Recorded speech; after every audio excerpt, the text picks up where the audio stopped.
remercie d'avoir répondu promptement à notre invitation sur ce point de presse relatif aux événements survenus à Niamey dans la nuit du 18 au 19 octobre 2023, période au cours de laquelle un groupe d'individus a tenté d'exfiltrer l'ancien président de la République, Mohamed Bazoum,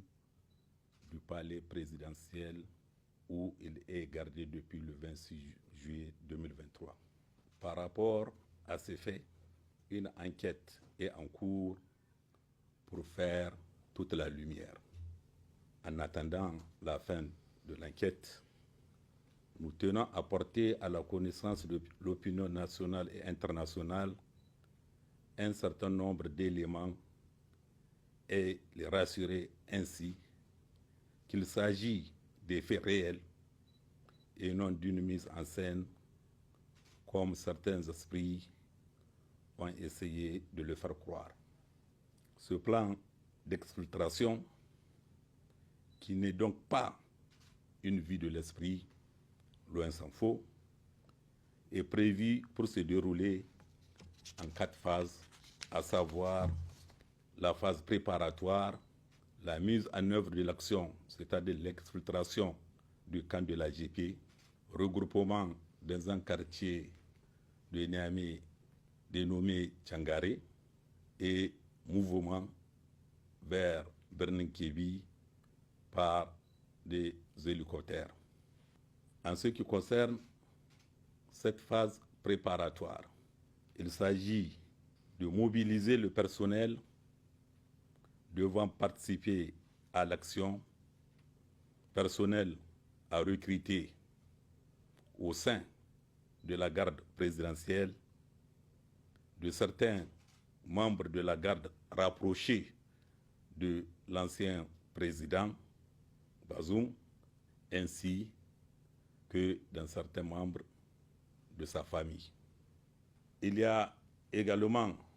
de l'espionnage et des renseignements sur le dispositif de la garde présidentielle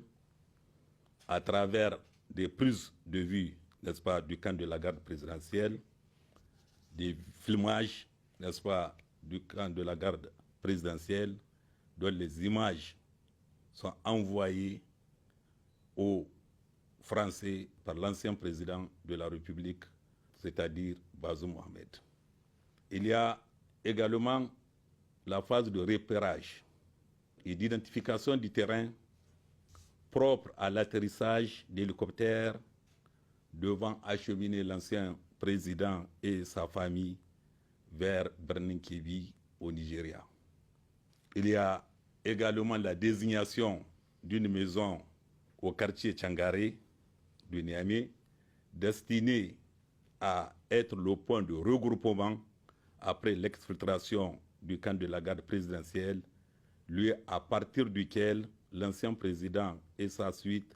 devaient être conduits à l'ère d'atterrissage des hélicoptères. Il faut noter, bien sûr, que le service de sécurité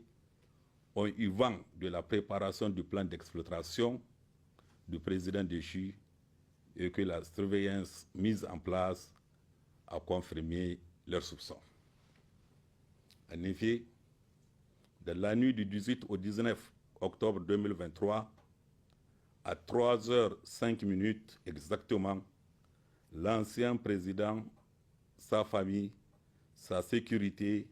et ses cuisiniers transportant divers colis ont été interpellés par 2 adjudants de la garde présidentielle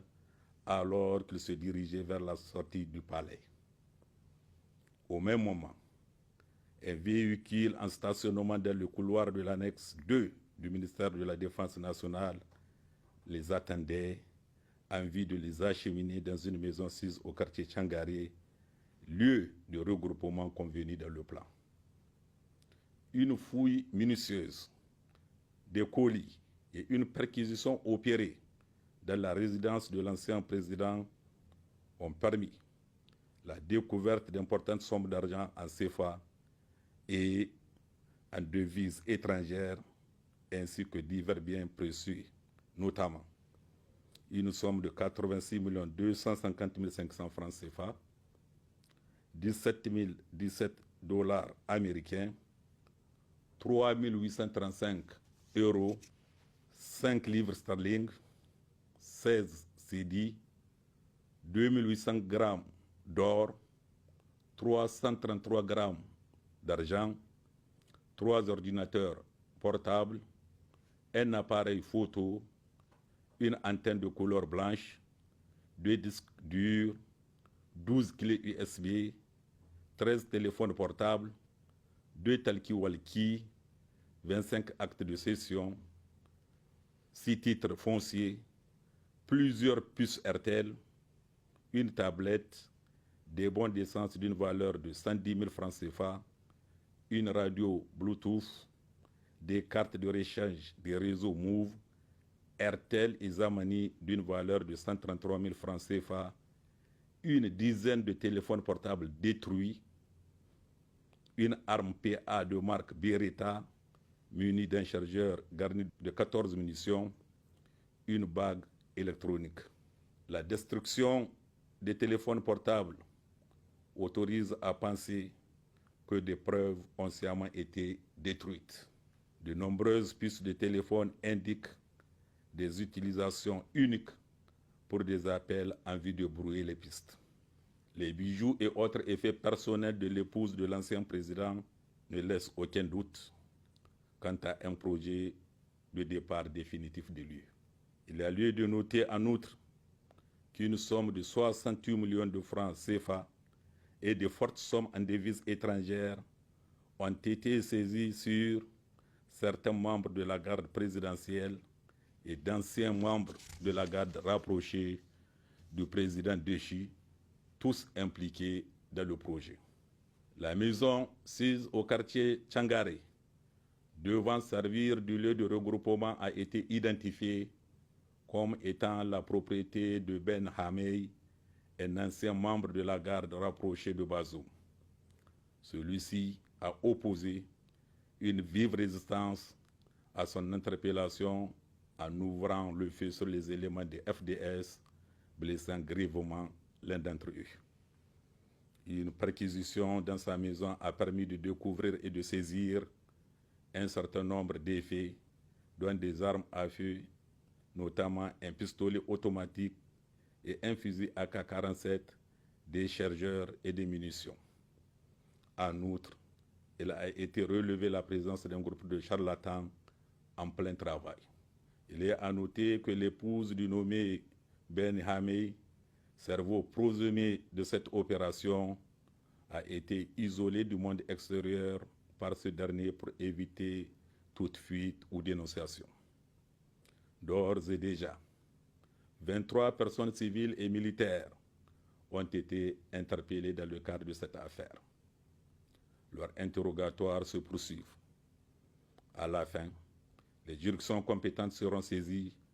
et chacun des suspects répondra de son acte. L'affaire ayant une envergure nationale, parce que touchant à la sûreté de l'État, le ministère public s'engage à communiquer à chaque fois que de besoin.